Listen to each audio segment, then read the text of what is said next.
Pour maintenir sa température interne à environ 37 degrés et sa température externe entre 30 et 32 degrés, le corps humain échange de la chaleur avec son environnement.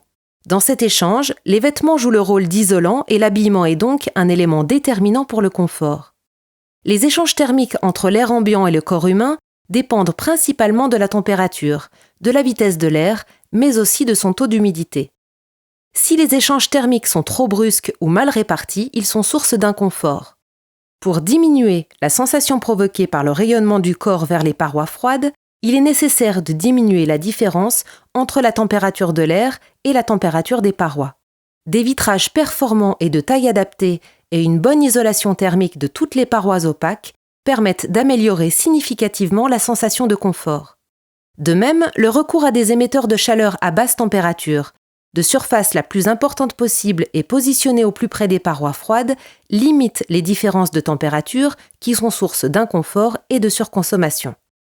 Pour réduire les courants d'air, il faut veiller à la bonne étanchéité des ouvertures.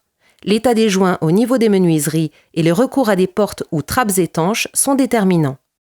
Un système de ventilation mécanique permet quant à lui de réguler le taux d'humidité de l'air.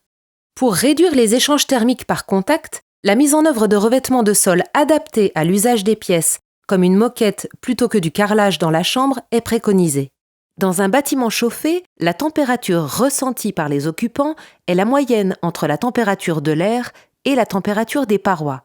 Ainsi, lorsque l'isolation des parois est suffisamment performante, que les débits d'air entrant dans le bâtiment sont maîtrisés et que les revêtements de sol sont adaptés à l'usage des pièces du logement, une consigne de chauffage de 19 degrés la journée et de 15 degrés la nuit devient enfin confortable pour la plupart des occupants. Les économies d'énergie sont conséquentes.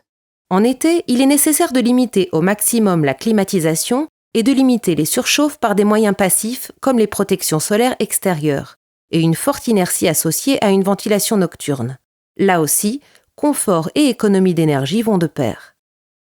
En règle générale, l'ambiance thermique d'une pièce doit être adaptée à l'activité des occupants et la sensibilisation des occupants sur leur habillement à l'intérieur du bâtiment est le moyen le plus simple et le plus économique pour améliorer le confort de chacun.